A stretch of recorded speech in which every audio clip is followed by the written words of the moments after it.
Hey there, friendlies, how's up? Welcome to another episode of my online extravaganza. This week, what are we doing? Sample time. This is a sample of the Tamdhu Batch Strength. This is from batch 5, which I think is the batch previous to the current one. It's at 59.8% ABV. What do I know about Tamdhu?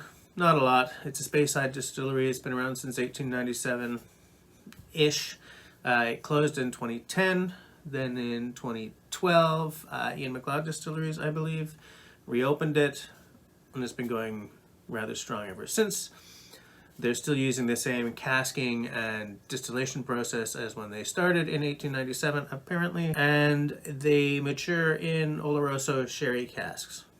So since this is matured in Oloroso sherry, I want to compare it with something, and the only thing I have that is matured in sherry is this baby right here. So I'm going to do a little compare and contrast and tell you what I think. One thing I can tell you right off the bat is if you are someone who's not a big fan of sherried whiskeys, a sherry bomb like this is definitely going to be, it's probably not for you.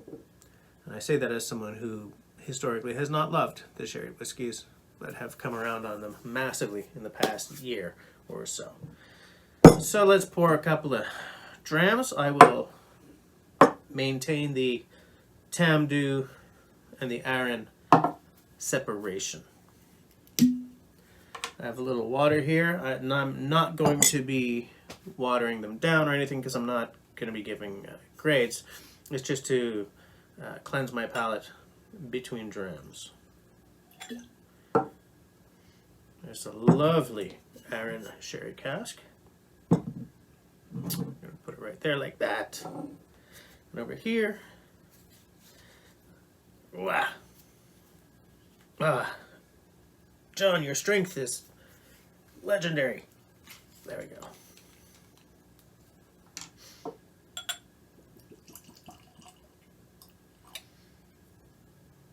John is very generous with his sample sizes. This is terrific. Thank you, John. That's like easily twice the size that I send around. So, I already know this, so I'm going to look at the Tamdhu first. Okay. This is, I know, unchill filtered. I do not know about the caramel coloring aspect because it doesn't say anything anywhere on their website or on any pictures of the bottles I have seen. I did, however, go to whiskyworld.de, which is a German online retailer. As many of you know, in Germany, caramel coloring and all that stuff absolutely has to be stated.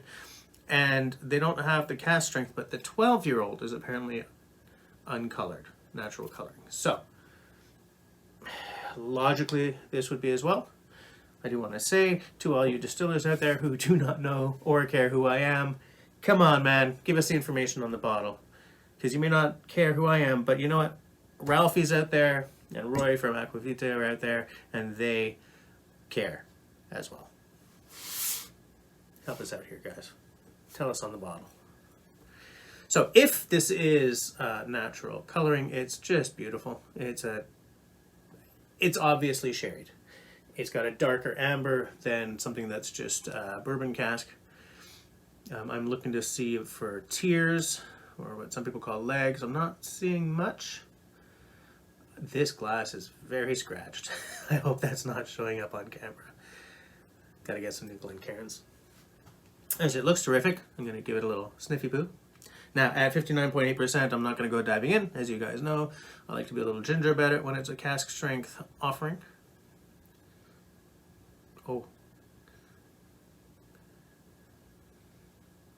Oh, this smells good already, guys.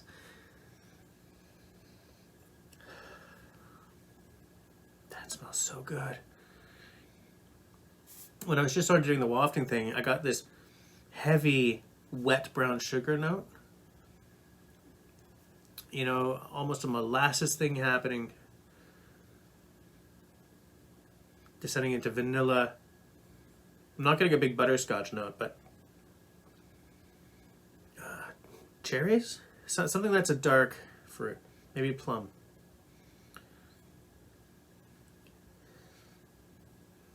I'm kind of at a loss sometimes because I don't look up tasting notes before doing these videos. So sometimes I'm like, well, what is that I'm looking for? And if I had a word to pinpoint, I'd be like, oh yeah, that's that. Like for instance, right now I'm not sure if that's a plum or a dark berry, blackberry or cherry note. No, not blackberry. But it's under the caramel, vanilla, brown sugar. Not getting a lot of spice.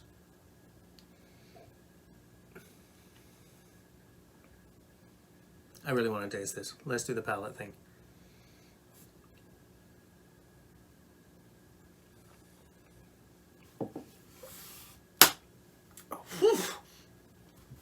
Oh. Oh, okay.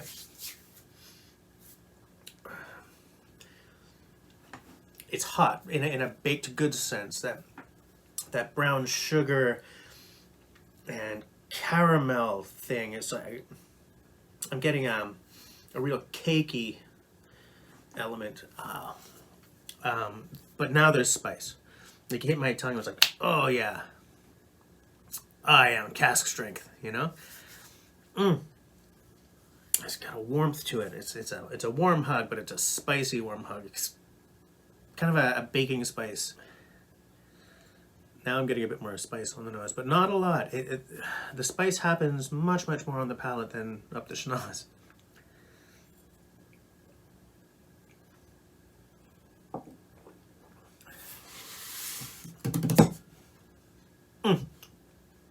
When something is matured in sherry, like not just finished in sherry, but when something is matured in a sherry cask, the entire character is different. The entire character is different because that sherry thing, that when it's finished in sherry, it's like this little dark fruity thing across the top. No, that's not what's happening here. What's happening here is big fruity, big sugary notes, dark taste, very dark. This is not like a light, airy, fresh. No. This grabs hold of your tongue and says, "Let's go." And I find that heavily sherried whiskeys do tend to taste darker and hotter. Like the temperature's up. It's, you know, you're in the kitchen and it's baking and you've just opened the oven and big blast of cakey air. I'm gonna cleanse the palate. Okay, so I'm gonna compare it to the Aaron sherry cask, which is also matured in sherry. Very big sort of sherry bomb. Very similar in many ways, if I remember correctly. I'm about to find out. It's not as big. What's the percentage on this? 55.8. So it's a little lighter on the percentage, but not. It ain't exactly light. This is cask strength as well. Similar, but not exactly the same. First of all, this is a little lighter. Not quite as dark, not quite as fire in the kitchen. Some of the same things happening on the nose though, but not quite as big, not quite as boomy. Again, it's a beautiful color, absolutely. And this I know is not only non-filtered, but it's also natural color. In fact, it's a little darker than the Tamdhu. But I don't know exactly. I know it's sherry hogshead, but I don't know if it's Oloroso or Jimenez. Doesn't really say. But anyways.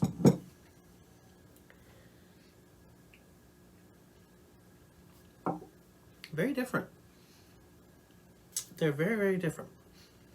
This one's a little less all in on like the caramel and the burnt sugar. In this one I'm getting more sort of a fig thing, dark chocolate. And at the very back, the very end, is that sort of espresso thing that I pick up in so many scotches that I didn't really get in that.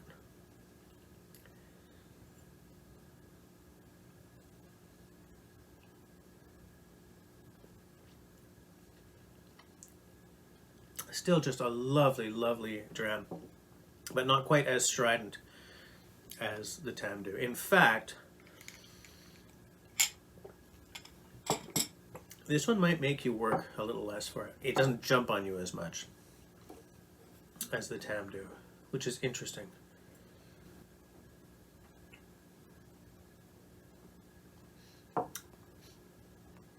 It's almost syrupy. Whereas this is a little more refined, a little less big, a little less aggressive.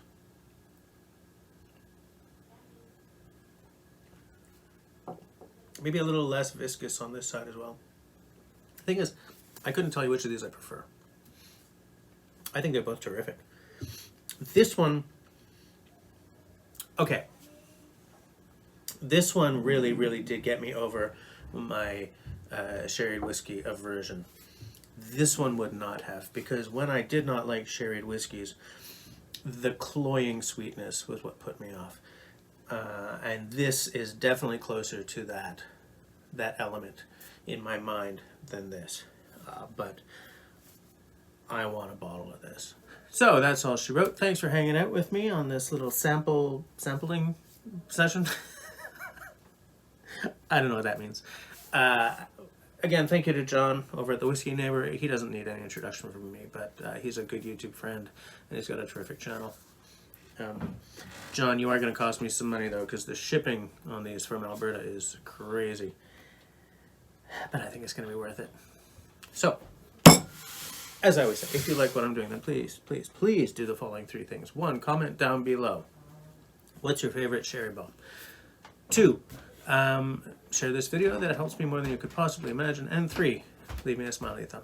If you don't like what I'm doing, that's alright. Leave me a frowny thumb. Thanks for watching, guys.